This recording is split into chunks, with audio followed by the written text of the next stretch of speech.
President Putin has also sent warships to the Black Sea, to the southern edge of its pro-democracy neighbor, Ukraine. So is this simply a show of force or a reason for the U.S. and other allies and its allies to be concerned? Joining us now to discuss, Florida Congressman and member of the House Judiciary Committee, Congressman Greg Steube. Can you give me a scenario, sir, in which this stops and Putin stands down and how we get to that point? Well, unfortunately, a lot of things that we could have done to prevent what we are seeing today, the Biden administration did the complete opposite. And then you're seeing reports where they're willing to reverse the positions they take. So Nord Stream 2, the Trump administration had that sanction. When the Biden administration lifted sanctions on Nord Stream 2, that opened up billions of dollars to the Russians. So, of course, now that they have all of this money and all of these resources, and they see the weak leadership that's coming out of the White House, they know that they can basically keep moving forward with the plans that they had in place. So Biden administration encouraged the behavior by lifting the sanctions on Nord Stream 2, that they now are saying that they will reinstitute those sanctions if Russia, in fact, invades Ukraine. So at this point, we could continue to take those economic sanction approaches and really debilitate the Russian military force in the country as a whole. But the Biden administration is unwilling to do that.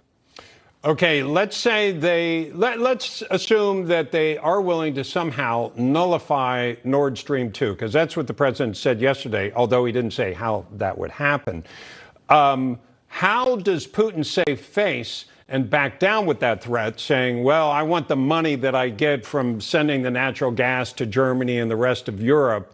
I want that money, so I want Nord Stream 2 to stay open. But before I step back, I'm going to have to get something in return. What is that something? Yeah, he's going to continue to leverage his position of strength, because we have a president who's coming from a position of weakness, because he's already given them what they wanted. They wanted the Nord Stream 2 to have the sanctions lifted, and Biden, shortly after taking the White House, gave him exactly what he wanted. So now Putin is emboldened to continue his aggression that you're seeing along the Ukrainian border. And I don't think it's going to stop unless the United States takes significant action from an economic sanction standpoint. I don't agree that we should be sending our troops onto the border of the Ukraine. Our own Joint Chiefs of Staff has said, under the current environment, Kyiv will fall in 48 hours. Why in the world would we send our service members, thousands of our service members, and $200 million to the Ukraine when our own military service members, our highest ranking military officer, saying that Kyiv and the Ukraine is going to fall within 48 hours? Are we sending those service members to their death and that $200 million to be exchanged to the Russians when they take over the Ukraine? It doesn't make any sense. We know that Putin has talked with Xi, the head of China. What are they talking about?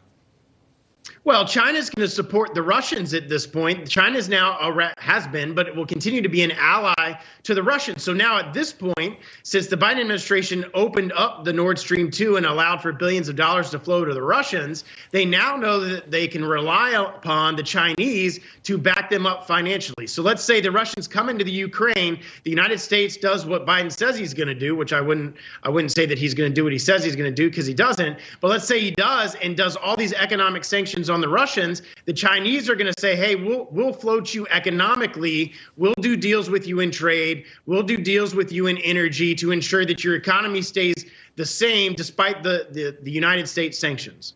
If you think there is a move, what do you think the timing is? Because clearly we got through the beginning of the Olympics, not that anybody was actually watching them, but China wasn't embarrassed on a national stage. We've gotten through that point. What do you think the timing is for Putin in his mind, which would be ideal? Well, you see, more than 120,000 of his troops are on the border. He's now moving warships into the area using the excuse of an exercise, which I don't think it's an exercise. I think he's moving assets closer to the region in case they do decide to move forward. What you're hearing from the White House, who obviously has a heck of a lot more intelligence on what's going on the ground than we do in Congress, says it's imminent that they're going to attack. So I would think that it would be within a reasonable period of time if the White House is saying imminent. Unfortunately, they don't want to brief Congress on what's going on from a time basis so that we can respond accordingly. What is the consequence if Russia goes in and either takes all of Ukraine or a third or a half of it? Because some of it is kind of Russian leaning. People that speak Russian, there are Russian separatists in part of the country. What's the consequence?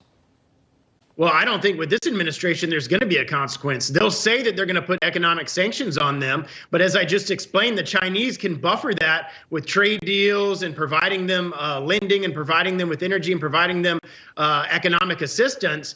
So despite the U.S. putting sanctions on the Russians, the Chinese could help with that. So from an economic perspective, I don't know if there is. Obviously, if the United States and the Biden administration felt strongly about a military presence there, they wouldn't send 3,000 troops to fight 120,000 Russian troops. So that's just obviously a show to say, hey, we're concerned about the Ukraine. We'll send 3,000 troops, but obviously that's not going to be able to combat against the forces that are along the border on the Ukraine. I believe that was it the German or French that sent the helmets. So I don't think they're prepared for an invasion to respond to it. Congressman Greg Steube, thank you.